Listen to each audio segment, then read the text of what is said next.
26 सितंबर को बरेली में हिंसा की साजिश करने वालों के चेहरे बेनकाब हो चुके हैं। पुलिस की कार्रवाई से उपद्रवियों के होश उड़े हुए हैं। बाबा की पुलिस उपद्रवियों के किसी भी हाल में उन्हें बख्शने के मूड में नहीं है। हिंसा में शामिल आरोपियों पर कहीं बुलडोजर कार्रवाई हो रही है तो कहीं मुठभेड़। आखिर कैसे रची गई थी बरेली में हिंसा की साजिश? एक एक साजिश का पर्दाफाश हो चुका है। देखिए बरेली हिंसा की इनसाइड स्टोरी की ये एक्सक्लूसिव रिपोर्ट।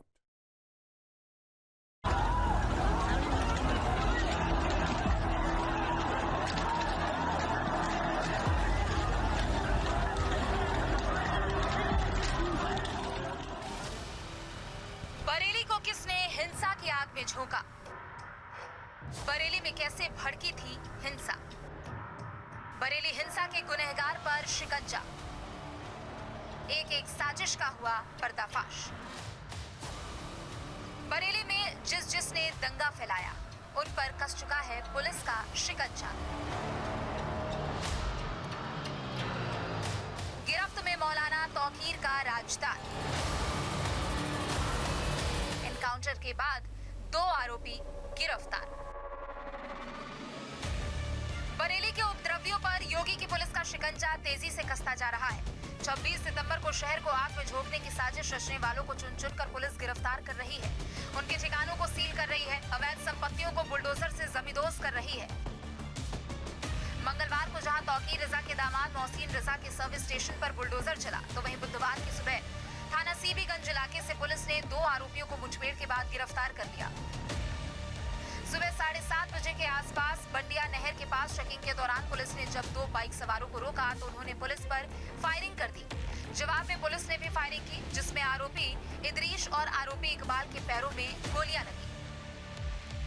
आरोपियों के पास से लूटी गई सरकारी राइफल, 2 तमंचे, कारतूस, एक बाइक और मोबाइल बरामद किया गया। पुलिस के सामने आरोपियों ने कबूल किया कि वे राइफल बेचने जा रहे थे, लेकिन पुलिस ने आकर उन्हें घेर लिया। इन पर आरोप है पुलिस पार्टी पर फायरिंग की, ईंट पत्थर से हमला किया, पुलिस पर एसिड बोतल फेंकी, सिपाही से एंटी रॉयट गन छीनी गई। इदरीस उर्फ बोरा शाहजहांपुर का रहने वाला है, जिसके खिलाफ करीब 20 मुकदमे पहले से दर्ज हैं। फतेहगढ़, शाहजहांपुर, हरदोई समेत कई पुलिस थानों में इदरीस के खिलाफ चोरी, डकैती, गैंगस्टर एक्ट, आर्म्स एक्ट के तहत कार्रवाई हुई है। दूसरा आरोपी इकबाल भी शाहजहांपुर का ही रहने वाला है और उसके खिलाफ 17 मुकदमे दर्ज हैं, जिसमें चोरी, घर में सेंधमानी, डकैती के मामले शामिल हैं। दूसरी तरफ मौलाना तौकीर रजा के करीबी डॉक्टर नफीस और उसके बेटे फरहान को पुलिस ने गिरफ्तार कर लिया। दोनों पर हिंसा भड़काने का आरोप है। डॉक्टर नफीस मौलाना तौकीर रजा का खास और राजदार है। गिरफ्तार कर डॉक्टर नफीस को एसपी सिटी ऑफिस ले जाया गया, जहां पूछताछ की गई। डॉक्टर नफीस पर भड़काऊ बयान देने का आरोप। फरहान ने सोशल मीडिया पर भड़काऊ वीडियो पोस्ट की। दोनों ने लोगों को इस्लामिया ग्राउंड आने के लिए उकसाया। अभी तक की इन्वेस्टिगेशन से क्लियर हुआ है कि जब सुबह 10:30 पौने 11 बजे के आसपास एक वीडियो जारी की गई, जिसमें कहा गया कि कार्यक्रम कोई निरस्त नहीं हुआ है और कार्यक्रम जैसे भी था, जिस तरीके से उन्होंने डिक्लेयर किया था, इसी तरीके से होगा।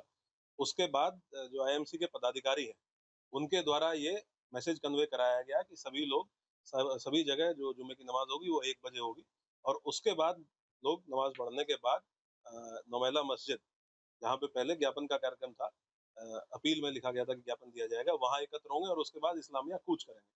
तो ये उस वीडियो जारी होने के बाद सुबह 10:30 पौने 11 बजे से लेके और 1 बजे के बीच में इस मैसेज को कन्वे किया गया कि जो जुम्मे की नमाज होगी वो 1 बजे होगी। क्योंकि नॉर्मली यहाँ नमाज, आपने सही कहा कि वो लगभग 12:30 से और पौने 4 बजे के आसपास तक होती है, लेकिन उसकी टाइमिंग चेंज किया जाना उन 2-3 घंटों में और 1 बजे डिक्लेयर किया जाना, उससे ये क्लियर है कि वो सोची समझी साजिश के तहत ऐसा किया गया ताकि मैक्सिमम भीड़ इस्लामिया ग्राउंड की तरफ पहुंच सके। पुलिस के मुताबिक जिस दिन उपद्रवियों पर लाठीचार्ज की जा रही थी, उस दिन भी फरहान ने फेसबुक पर उपद्रव का पूरा वीडियो लाइव किया था। साथ ही भड़काऊ बातें भी बोल रहा था। इतना ही नहीं, आरोपी फरहान ने फेसबुक पर मौलाना की इस्लामिया ग्राउंड का पुराना वीडियो भी शेयर कर अपील की थी कि इस्लामिया भरो। पुलिस के मुताबिक 25 सितंबर की रात नदीम और डॉक्टर नफीस ने आईएमसी के लेटर हेड पर लोगों से नहीं आने की अपील की थी। दरअसल उसे अधिकारियों को गुमराह करने के लिए फेसबुक पर भी डाला गया था। पत्र के पोस्ट होते ही उसका स्क्रीनशॉट लेकर अधिकारियों को भेजा गया और तत्काल ही उसे डिलीट कर दिया गया, जिससे किसी को वो पता न और प्रशासन को गुमराह करने के लिए उसका स्क्रीनशॉट शेयर किया प्रशासन के साथ रात के समय, और फिर थोड़ी देर बाद ही उसको फेसबुक पेज से डिलीट कर दिया। पुलिस ने अब तक 77 आरोपियों की पहचान कर ली है और जल्दी उन्हें गिरफ्तार भी कर लिया जाएगा। पुलिस आरोपियों के खिलाफ कई तरह के एक्शन लेने जा रही है।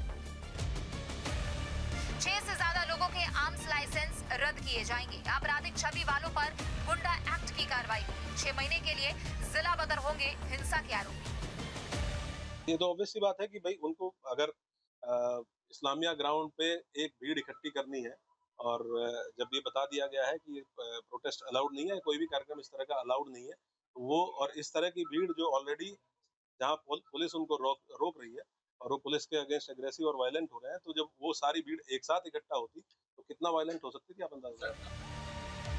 अब तक की जांच में साफ हुआ कि ये हिंसा कोई अचानक नहीं हुई थी, बल्कि इसके पीछे गहरी साजिश थी। बरेली हिंसा में पुलिस को एक और बड़ा सुराग मिला है। पथराव में बिहार और पश्चिम बंगाल के लोग शामिल पाए गए। पुलिस अब ये पता लगा रही है कि ये लोग कितने दिन पहले बरेली पहुंचे थे और उनकी गतिविधियां क्या थी। इस दिशा में जांच तेज कर दी गई है। अभी तक हम लोगों ने जो आज भी 2 व्यक्ति पुलिस मुठभेड़ में पकड़े गए हैं, वो जनपद शाहजहांपुर के रहने वाले थे, जिसमें पूछताछ में पता चला है कि नदीम खान जो जेल गया है, जो जनपद शाहजहांपुर का रहने वाला है, उसके द्वारा इनसे संपर्क स्थापित किया गया था। और बाकी भी हम लोग पता कर रहे हैं, हम लोग सर्विलांस के माध्यम से भी। तो पश्चिम बंगाल और बिहार के कितने लोग हैं? जो लोग जेल गए हैं उसमें से कुछ लोग पश्चिम बंगाल और बिहार के रहने वाले हैं, मतलब 3 लोग ऐसे हैं जो अन्य प्रदेशों के रहने वाले हैं। तो हम लोग ये अभी और इसको सर्विलांस के माध्यम से भी तस्दीक कर रहे हैं कौन कौन लोग थे। ये भी देखना इंपॉर्टेंट है कि जो लोग वहाँ के रहने वाले हैं वो यहाँ कितने समय से थे, तो हम लोग उस पर भी इन्वेस्टिगेशन कर रहे हैं कि क्या ये कुछ समय पहले आए थे या लंबे समय से यहाँ थे। जैसी चीजें क्लियर होंगी।